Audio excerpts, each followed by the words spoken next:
friend is coming soon.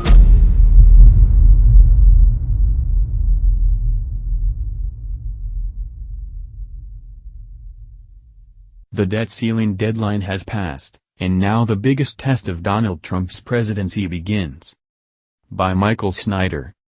On Wednesday, the temporary suspension of the debt ceiling ended, and so now the federal government is not going to be able to go into any more debt until the debt ceiling is raised. For the moment, the Trump administration can implement emergency measures to stay under the debt limit, but it won't be too long before we get to a major crisis point because the federal government is quickly running out of cash. Already, the U.S. Treasury has less cash on hand than Apple or Google, and that cash balance is going to keep on dropping until the debt ceiling is finally lifted. You may remember that the debt ceiling became a major issue a couple of times during the Obama years. Last time around, Barack Obama and the Republicans in Congress agreed to a horrendous deal which suspended the debt ceiling until several months after the 2016 election.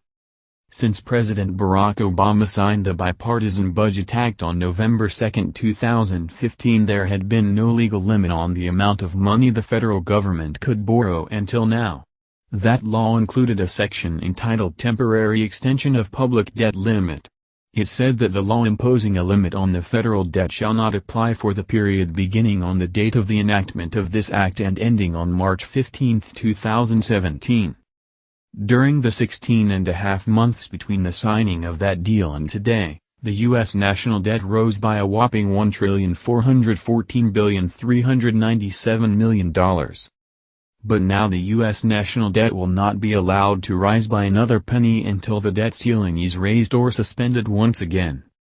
The Trump administration is pushing hard to get the debt ceiling raised, and this is a complete reversal from how Donald Trump felt about the debt ceiling back in 2013. The following comes from the LA Times. Trump sided with hardliners in 2013, publicly opposing an increase. "I cannot believe the Republicans are extending the debt ceiling. I am a Republican and I am embarrassed," he tweeted then. Trump was actually right about the debt ceiling in 2013, and he is wrong now. We simply cannot afford to keep adding trillions of dollars to the national debt.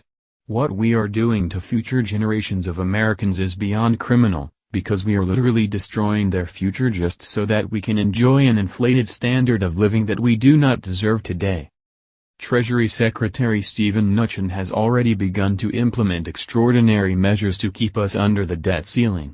The first step that was taken was the suspension of the sale of SLGS securities. Today, Mnuchin wrote, Treasury is announcing that it will suspend the sale of state and local government series, SLGS, securities. SLGS are special-purpose Treasury securities issued to states and municipalities to assist them in conforming to certain tax rules. These securities count against the debt limit. The suspension of SLGS sales will commence on March 15, 2017, and continue until the debt limit is either raised or suspended. As in the past, it is likely Treasury will utilize additional extraordinary measures. The federal government will be able to keep going for a little while by implementing such extraordinary measures, but the Treasury cash balance is going to continue to dwindle and at some point a major squeeze is going to happen. As things get tighter and tighter, the Trump administration will become increasingly desperate to get the debt ceiling raised. As I wrote about yesterday, the key for Trump is going to be finding 218 votes in the House of Representatives that will be willing to go along with him. You would think that since Republicans control the House that this should be easy, but the truth is that there are a lot of conservative Republicans that are not inclined to agree to a debt ceiling increase without substantial accompanying budget cuts. The proposed budget that Trump released this week is getting a lot of criticism from the left for cuts to social programs, but the truth is that it actually doesn't reduce the deficit at all. President Trump's skinny budget blueprint for 2018 features a proposed $54 billion increase in defense spending and an equal number of spending cuts from the smallest part of the federal budget.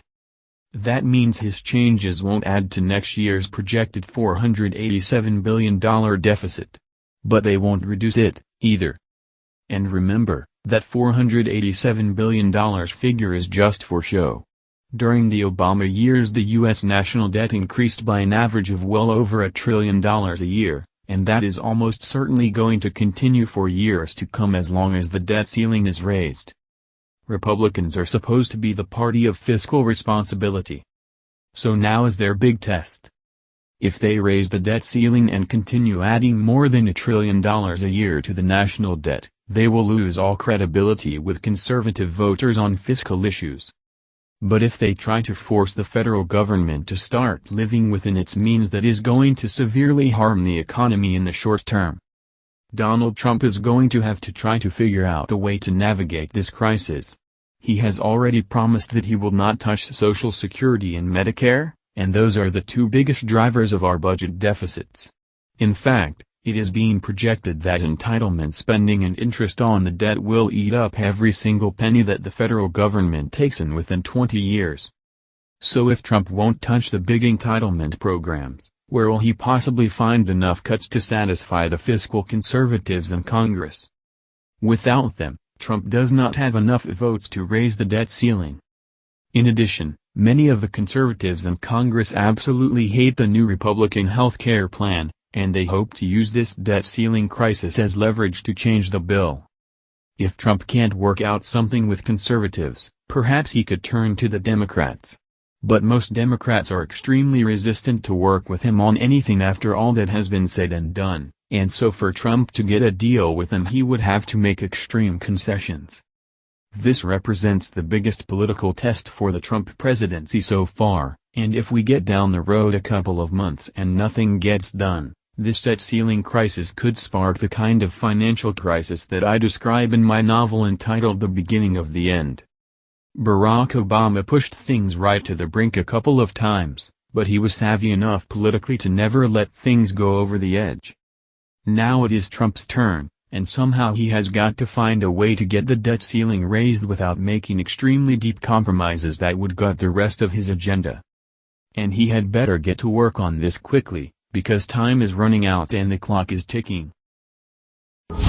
Please like us and share with your social media. Please subscribe and click the bell to be notified of our new videos. Remember to check out our playlist for important intel you may have missed. Be sure to enter our subscriber appreciation $100 monthly giveaway. The link is in our description.